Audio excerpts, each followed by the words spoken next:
Hello everyone, welcome back to day 23. So we are having an 8-day countdown. We have 8 days left in the challenge, and surprisingly we are currently rated 2452, 48 rating points from our goal. So from today on, I'll be playing chess until I get 6 points every day. In theory, if we get a lucky pairing, like somebody rated 24, around my own rating, 2460 or something, we can reach this goal in basically one game. But in these situations, 2-3-3-2, that would require 2 games in the minimum, I guess.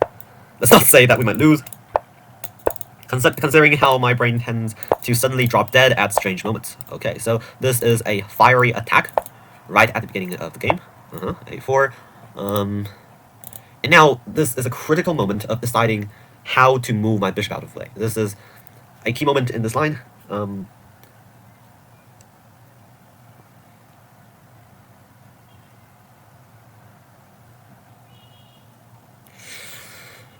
I don't think it's all that simple. Because we go here, after we push, there's kind of a counter pin. This side just feels like a bit too stagnated. So let's leave our pieces here. Let's go for this idea. And ideally, to just directly trade it off. So a5 was played. Rather unexpected. I don't really know what he's trying to do right now. And let's go for this. These positions are really quite scary. So knight b8 or knight over. Let's go here. Let's just go all in and try to create an attack. Because normally, if we were trying to defend, we might just simply retreat here. But in this case, so after pawn takes, I guess we can take here. We're threatening that, and this actually looks decently promising, which is quite surprising. h3 was played. Let's back out all the way. We are keeping some pressure over here. We are not counterpinning ourselves. You know, I think bishop h5 might also be an interesting move, but I'm not really that worried that we would experience a trade.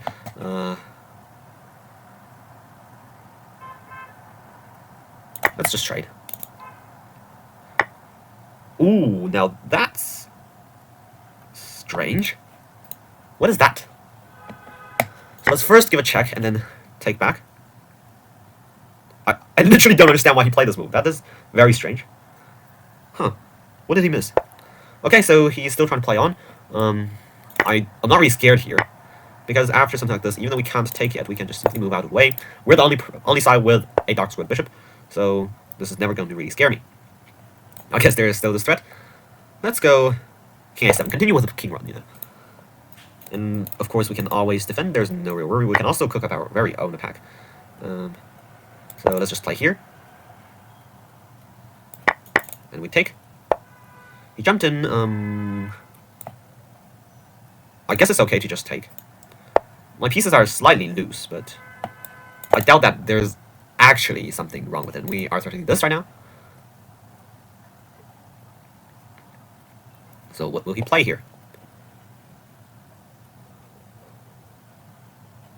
That is also loose. Also loose. Also threatened. That is also a loose piece. So honestly, I don't really see a purpose to play on. Let's wait and see if he would simply resign here. Okay, so he took. Shall we go for this or this? Let's just take. I mean, no need to complicate things. Queen f3. Oh, that just hangs this. Very unfortunate. Time to resign. He's still not satisfied. So let's first check. Grab everything he owned. Literally everything he owns. Oh, and he just resigned. Okay, good game. Let's keep on playing first. If we actually counter something really interesting, we can go for an analysis. But apart from that, let's save time and just move on to game 2. Wow, a 25-21. Okay, of course, I will try to hold on and attempt to win this game. But a 2500 is really strong, so, I mean, I don't know. So this is one of my Blitz lines. I basically just only play this line in Blitz. That's why I call it a Blitz line. And the purpose is to play very counterintuitively. Just allow this pawn storm over here, but we're just not scared. We're just trying to break open in the center and to create sufficient counterplay. Now, knight b to d7 is kind of unexpected. And he's not really preparing to castle. So how can we exploit this? Let's try this. And we're trying to attack the f7 square. And if you guys watched this entire series, you'd probably know I encountered a GM while playing at 2500, which was an insane experience. So, I mean, meeting at 2500 probably means disaster, but we will do our best to hang on. So, let's see. Why don't we try to go for something crazy? Why don't we play... doesn't seem that good. Why don't we go for this? Because the difference between knight f7 is that after king f7 we have, if we go here, there's a block. So in this case, after takes we can play this, and he needs to move his king. Now we can dive in with our knight.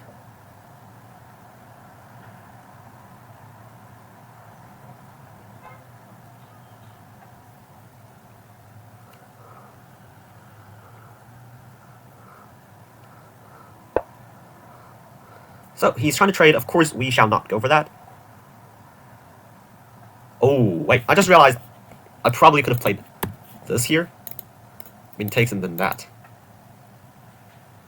Well, it's 2 light pieces for the rook. I don't really want to trade, so let's go here. Oh, wow, that's not expected. But we can take. That's really a surprise. I mean, why didn't he just move his king? Okay, well, I guess I'll take the counter sack. And let's see what's gonna go on here. Queen c8. I guess it's natural to just keep on adding pressure. And I think he is actually in a tough spot. Knight c7 makes sense.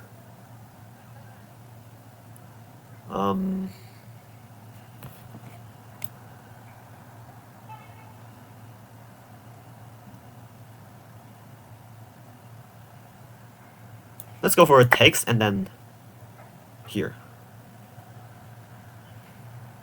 And we're threatening this, and it's not all that easy to defend. We also have bishop f4 on the next move to target this knight, which is threatening e6, so I think this move really makes a lot of sense. And in fact, he played king f7.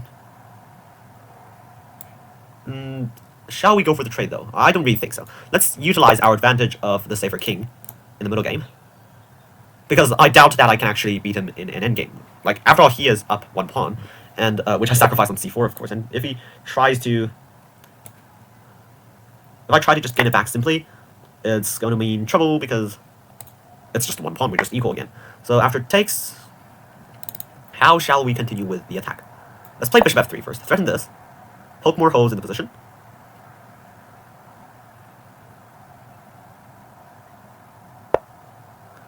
Let's take. And the idea of which is to play this. So we're adding further pressure over here. Now also we do have this pin. Okay, we can just threaten this. We're still threatening this c6 pawn. So after rook e7, let's see, we can take, yeah. And then perhaps in the future we have something like this. Or of course to bring in more pieces, more of my army. We're also preparing to launch an attack on this one. f5, wow. This will be the natural move. Rook h6. And now let's continue with our idea of d5. So if takes, we're going to take with the bishop. Ooh, wow. That's a huge surprise. Wow, that's insane. I'm honestly just speechless. Okay, so we somehow managed to win, and basically we're destined to analyze this game, right? So let's take a quick look. Aha! So to begin with, I saw many double question marks, so let's take a quick look. The opening, of course, is always decently okay. That is what I prepared. So knight b to d7 is a surprise. The line, of course, in which I prepared was bishop e7. If you guys like this line, you could also check it out. But after this allows the knight g5 idea of putting early pressure over here. And this is the supposedly alien gambit, I guess. Very similar to the Catalan line, actually. And after this, we can give a check. And I was thinking whether this works or not.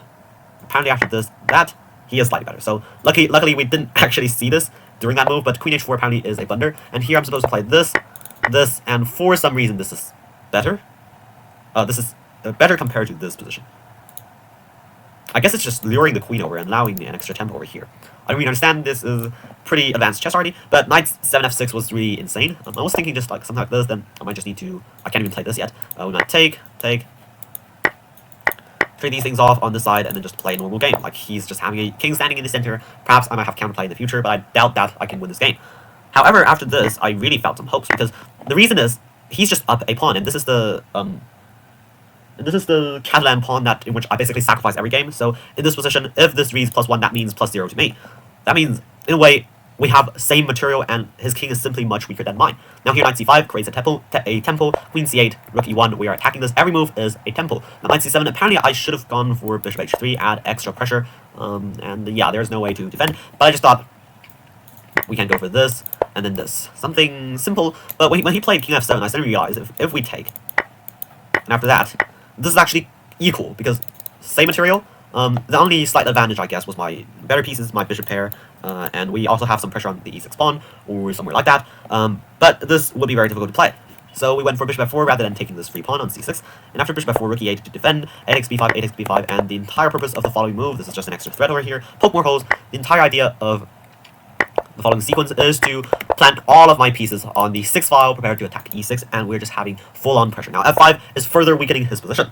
A good rule of thumb is that whenever you're on the defensive side, never push pawns unless absolutely necessary. Now, this is giving me more holes, and this is just giving me an extra round, because if you like this, look at this position, you can play king g7 and defend. But after you play f5 and this, you basically give me an extra round. You didn't play king g7, and now I can just simply continue with my plan of b5, and this will be easily won. For the simple reason that it takes here, I don't know, let's just assume he doesn't want to lose any of his pieces, and then this, rook f6, this, and yeah, queen h8, this just checkmate. In the other situation, if he doesn't take, if he, tries to evacuate somehow, though I don't really understand how he's supposed to evacuate. Let's just go with the end line. If queen e8, then I could just take. After it takes, we can take with a pawn, and after, he tries to escape, there's simply this pin. So, if he doesn't move his queen, of course, I can just take here and win rook, and that will be also winning. So this game basically concluded when I played d5, and luckily we managed to win. We are currently rated 2461, a nice rating, I guess. We are decently on track, and let us play on. See you tomorrow for further fantastic chess, and let's enjoy chess together on our road to 2500.